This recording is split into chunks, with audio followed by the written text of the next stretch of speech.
দর্শক, স্বাগত জানাচ্ছি প্রবাস বাংলা এবং 24 ভয়েসে। আমি আব্দুর রহমান হীরা। দর্শক, আপনারা জানেন যে সিলেটে হোল্ডিং ট্যাক্সের সিদ্ধান্ত স্থগিতের দাবিতে আন্দোলন চলছে। নগর কর্তৃপক্ষ সম্প্রতি তাদের অবস্থান পরিষ্কার করেছেন সংবাদ সম্মেলন করে, কিন্তু থেমে নেই আন্দোলন। এ নিয়ে আন্দোলনকারীদের বক্তব্য কি তা জানতে এসেছি। এ বিষয়ে কথা বলবেন বীর মুক্তিযোদ্ধা রফিকুল হক, যিনি সিলেটের রাজনৈতিক সামাজিক অঙ্গনের এক পুরোধা ব্যক্তিত্ব।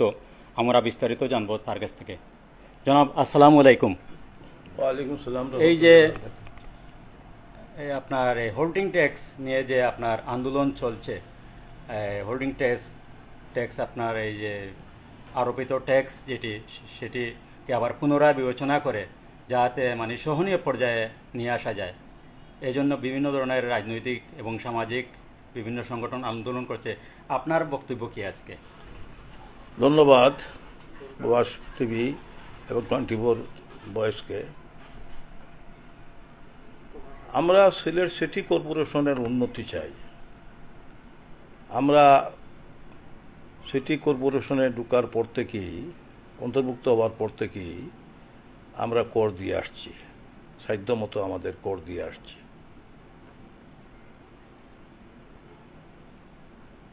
ইদানিং আমাদের মেয়র মহোদয় আনোয়ারুজ্জামান চৌধুরী সাহেব একটা করের চাপ সৃষ্টি করেছেন, যেটা 2019 এবং 20-এর অ্যাসেসমেন্ট করা, 2021 এবং 22-এর মন্ত্রণালয় থেকে অনুমোদনপ্রাপ্ত সেই যে করটি, যে অ্যাসেসমেন্টটি আরিফুল হক চৌধুরী সাহেব জনগণের দুর্ভোগ হবে মনে করে বাতিল করেছিলেন তার পরিচয় সহ, সেই বাতিল ফাইলকে নিয়ে আমাদের বর্তমান মেয়র মহোদয় কর আরোপ করেছেন, যেটা কয়েক গুণ বৃদ্ধি করেছেন।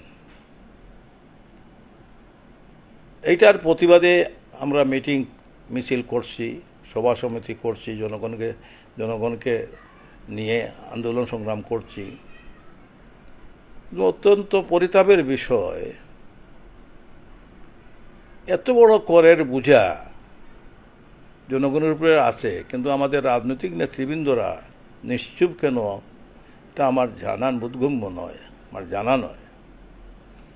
আমি ব্যক্তিগতভাবে সবার সাথে যোগাযোগ করেছি।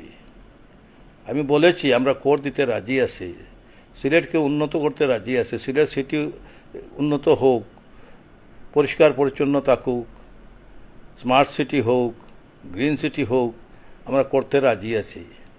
তো এখনো সিলেট সিটির মধ্যে বড় বড় কোনো বিল্ডিং নাই, কোনো শিল্প কারখানা নাই, সিলেট জেলাতে শিল্প কারখানা নাই, সেই অবস্থাও নাই। আমরা যেভাবে কর নির্ধারণ করেছেন, ফাঁকা দোকানকুটার রেট যেমন, কাঁচা দোকানকুটার রেটও তেমন। একদম টিনের বেড়া, টিনের ছাল দিয়ে দোকানকুটার যেটা, তারও সমান কর। এটা কি সম্ভব? কাঁচা ফাঁকা, আধা ফাঁকা সবাই এক করের সাথে আওতায় চলে আসবে। যে 2000 টাকা কর দিত বাৎসরিক, তার এখন 10,000 টাকা, 12,000 টাকা, 15,000 টাকা, 20,000 টাকা। যে 10,000 টাকা দিত তার 1 লাখ টাকা, এই ধরনের কর নির্ধারণ করা হয়েছে, যেটা আমরা বলেছি যে এই কর আমরা মানি না, এই কর আমরা দেব না। মেয়র মহোদয়কে বারবার অনুরোধ করেছি, বক্তৃতার মাধ্যমে অনুরোধ করেছি। উনি নিজে আমাদের বক্তৃতায় এক মিটিংয়ে চলে আসছিলেন, নসিবাতেন স্কুলে 8 মের মিটিংয়ে বলছিলেন যে উনি সহনীয়শীল অবস্থায় যাবেন, জনগণকে বাদ দিয়ে কিছু করবেন না, জনগণকে নিয়ে আলাপ আলোচনা করবেন, জনগণ নিয়ে আলাপ আলোচনা করে যে একটা নির্ধারণ করবেন, উনি আশ্বাস দিয়েছিলেন এবং সময় বর্ধিত করবেন। কিন্তু গত পরশুদিন উনি যে বক্তৃতা দিলেন, ওনার পরিষদের বক্তব্য করার পরে বক্তব্য দিলেন, আমরা মনে করেছিলাম উনি স্থগিত করে আমাদের সাথে আলোচনা করবেন, বিভিন্ন সুশীল সমাজের সাথে আলোচনা করবেন, আপনারা সাংবাদিক যারা আপনাদের সাথে আলোচনা করবেন, আইনজীবী যারা আইনজীবীর সাথে আলোচনা করবেন, রাজনীতিবিদ যারা আছেন তাদের সাথে আলোচনা করবেন, বিভিন্ন সেক্টরের মানুষের সাথে আলোচনা করে একটা কর নির্ধারণ করবেন। তো উনি যে একটা বক্তব্য দিয়েছেন আমাদেরকে হতাশ করেছে। উনি সব কিছু জায়গাত রেখেছেন, উনি 60টা রিভিউ বোর্ড করেছেন, রিভিউ করে আবার কাউন্সিলরদেরকে সম্পৃক্ত করেছেন। আবার কাউন্সিলরের মধ্যে বলছেন উনি কাউন্সিলররা না পারলে উনি নিজে দেখবেন, উনি কমাবেন, সহনশীল অবস্থায় করবেন। আরিফুল হক চৌধুরীর কাছে আমি একদিন গিয়েছিলাম একটা করের ব্যাপারে, কমাবার ব্যাপারে।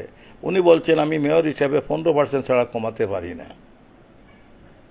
কিন্তু দেখা গেল অফিসে তারা পারে, তার যে করের শাসন আছে কর্মকর্তা যারা, তারা কমাতে পারে, মেয়রের কমানোর পরেও তারা কমাতে পারে। এই ধরনের উদাহরণও আমাদের কাছে আছে। তো আজকে যদি উনি সবকিছু কমাতে পারেন, তো মন্ত্রিপরিষদের যেটা অনুমোদিত যে ফাইলটা, উনি যদি মন্ত্রী যেটার ফাইল লিখিত দিয়েছে এই ফাইলটা যদি উনি কমাতে পারেন, তো মন্ত্রীর কাছে আবার ফিরতও তো পাঠাতে পারতেন। বলে আমার এই যে সিলেটের জনগণ এই করের বোঝা বইতে পারবে না, আপনি এটা স্থগিত রাখুন, আমি অ্যাসেসমেন্ট করি, আমি অ্যাসেসমেন্ট করে আমার কর যে একটা আসবে আমার জনগণ দেবে, আমি সিলেটের জননির্বাচিত আমি নির্বাচিত মেয়র, আমি জনগণের উন্নতি চাই, জনগণের স্বার্থ চাই, জনগণ যাতে সুখে থাকে, শান্তিতে থাকে আমার নেতৃত্বে, এটা আমার কামনা। এটা যদি বলতেন তিনি, তাহলে আমরা খুশি হয়ে যেতাম। তো আমাদেরকে হতাশ করেছেন, শাক দিয়ে মাছ ডেকেছেন, এই সাংবাদিক সম্মেলন দিয়ে আমাদেরকে মারাত্মকভাবে হতাশ করেছেন। আমরা এখন জনগণ যাব কোথায়? আল্লাহ ছাড়া আমাদেরকে রক্ষা করার কেউ নেই। আমাদের এমপি মহোদয় আসছেন না, আমাদের রাজনৈতিক বড় বড় নেতা যারা আছেন মেয়র মহোদয়কে পরামর্শ দিতে পারেন।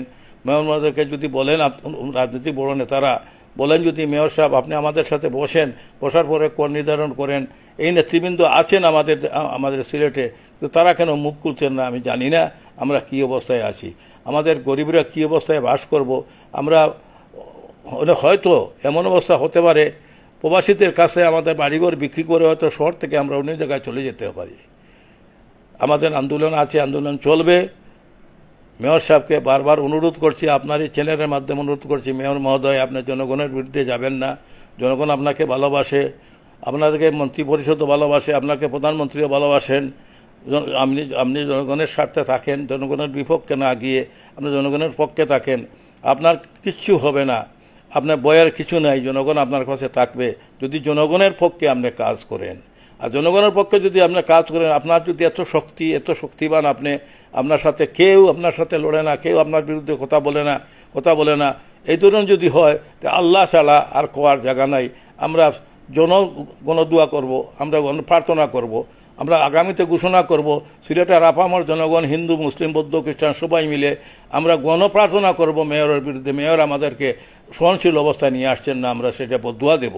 আমরা সেই বদুয়া থেকে বাঁচার জন্য আমি আপনাকে অনুরোধ করব, আমাদের সেই পথে যাওয়ার পথ দেবেন না।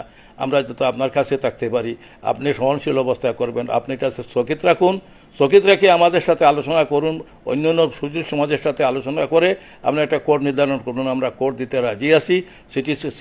সিটি কর্পোরেশন, আমাদের কর্পোরেশন, আমরা কোড দেব, সরকারও ভর্তুকি দিবে।